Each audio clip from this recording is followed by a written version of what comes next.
Hi, welcome to the Careers Unfiltered podcast with Mentoria. You may know your dream job, you may know your dream career, but do you know what goes on behind the scenes in your chosen career path? Have you been able to separate the glamour from the reality in your career? Do you know the good, the bad, and the ugly in your career? Most people walk into their careers without having any idea in terms of what really happens in that career, how to crack success, how to get the right job, how to grow in the career. Don't be those people. Get the ins and outs of your career path through some of the best subject matter experts and industry professionals that Mentoria will bring to you on the Careers Unfiltered podcast. For the lack of better word, in Bombay we say "kida." So that is that is what startup is.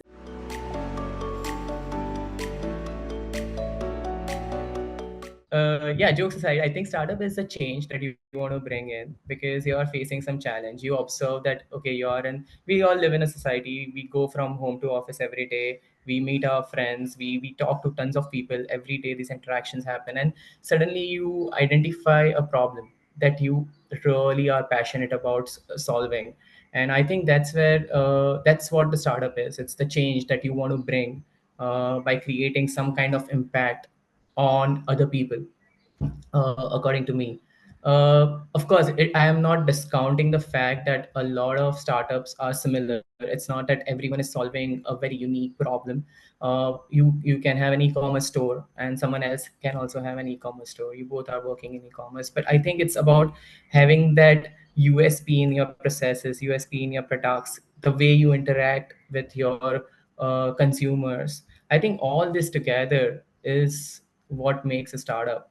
So quite a few people reached out to me asking me questions about what I should be doing when I'm starting up, or what I should be doing in this particular scenario. And I realized that I had answers to those questions. And that's where the advisory path opened up, because uh, even though the overall number of years that I had spent as an entrepreneur were just few, like 4 or 5 years. However, the amount of exploration that has happened in those years was immense, and that helped me answer questions even from people who are from mental wellness space or design space or any new field that they are exploring. And I think that's where the path of advisory opened up. I realized that I can do a lot more by being an advisor, as compared to just working on my own startup. And that's what brings us to today. Today I am advising 4 companies officially, and I have my own company. As you mentioned, I'm a pro climate supporter. So I have my own company in climate space.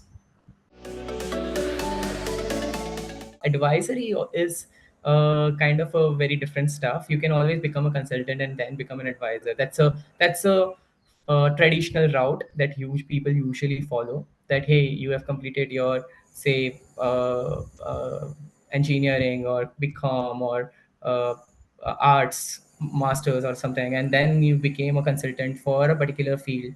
You joined the big four, you became a consultant, you worked with them for a few years, and then you explored multiple different domains in that company, and then you realize, oh, okay, let's become an advisor and get larger control of the time. Advisory and entrepreneurship are two very different things. We cannot like merge them directly. To become an advisor, I believe you can become an advisor for a specific things.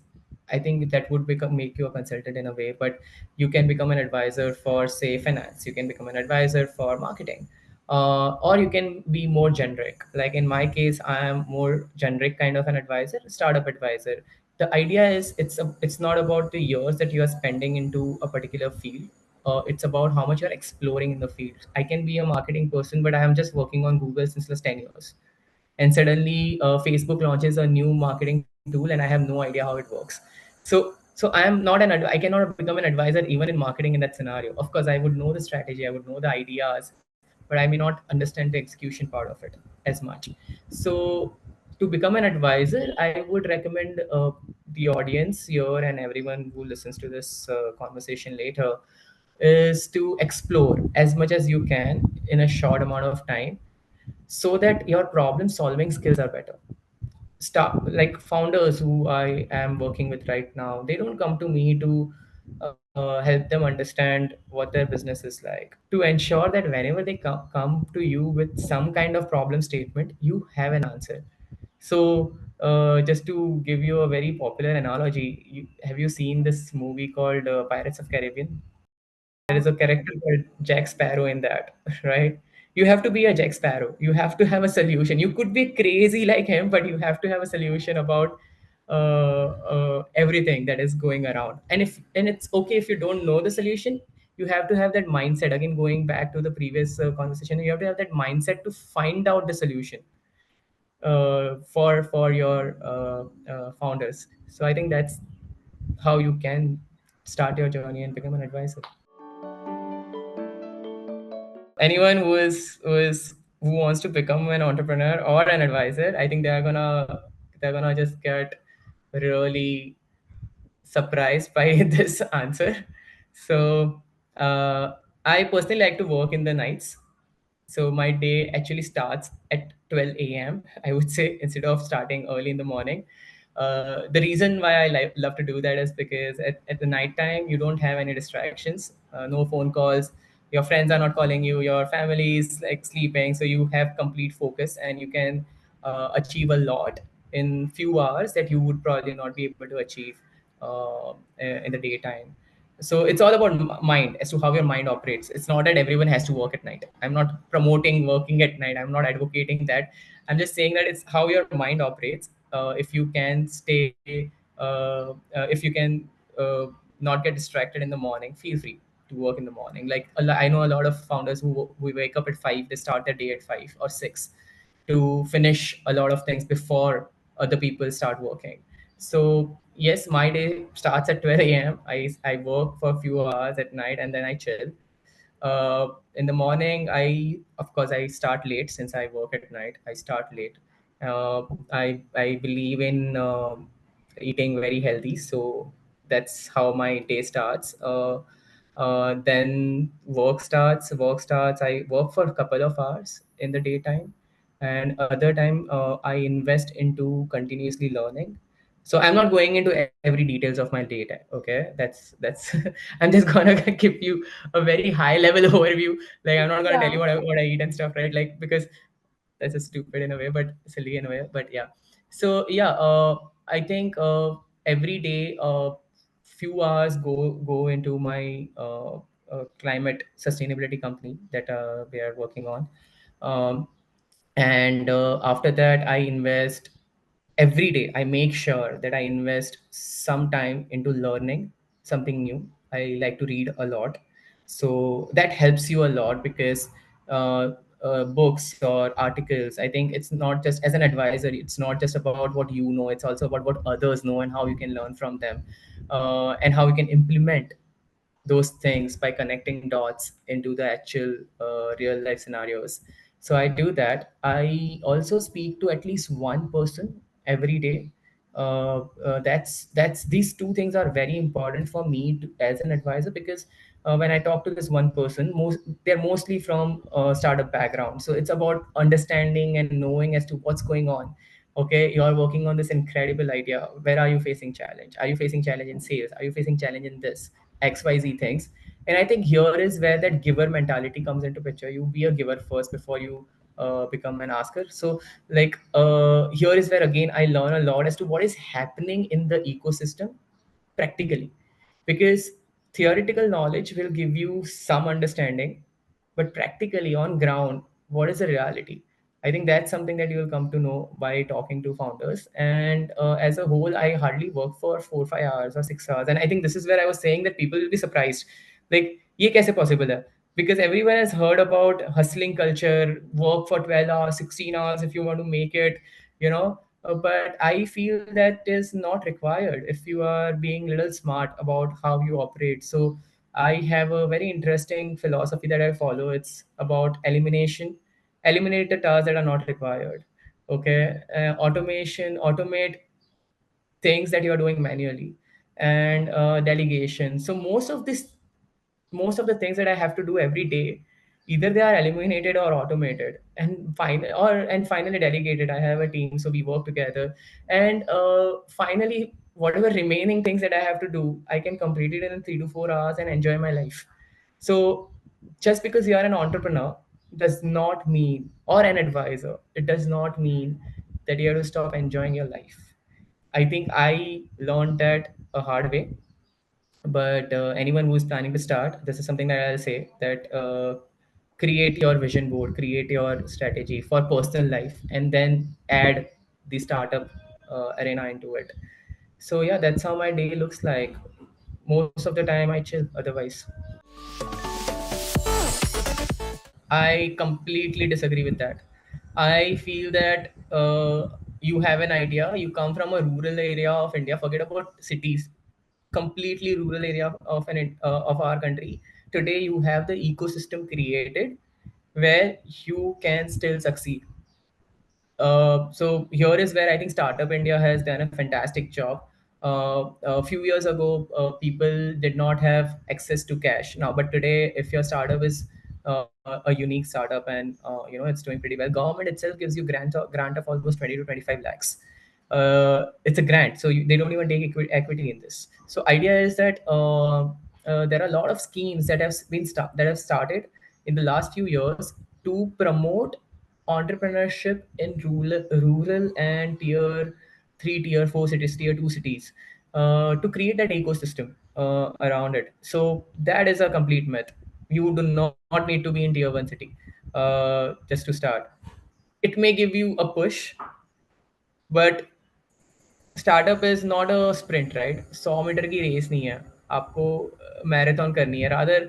As a matter of fact, if somebody ask me कि आपको tier 1 में ही रहना है, if you are startup can work from remote, I would rather go in tier 2 tier 3 cities because my expenses would be one third of what I'll be spending in tier 1 cities. So I think considering those things, I feel that it's better to go in tier 2 tier 3. Tier 1 definitely gives you the push, but that's a myth. Not going into details of it, I'll say strategy, looking at the big picture, patience. I think it's more like personal trait than skill set, but yeah, you need to have a lot of patience with founders because they come up with certain kind of perceptions about things that they've heard of. So you have to understand how to communicate with people. I think communication is one of the very important things, skill set that I would tell people to get it. Like learn what the other person is like. For example, few people understand stories better, few people understand data better. So you cannot just say share data with somebody who understands stories better, right? Like it's how.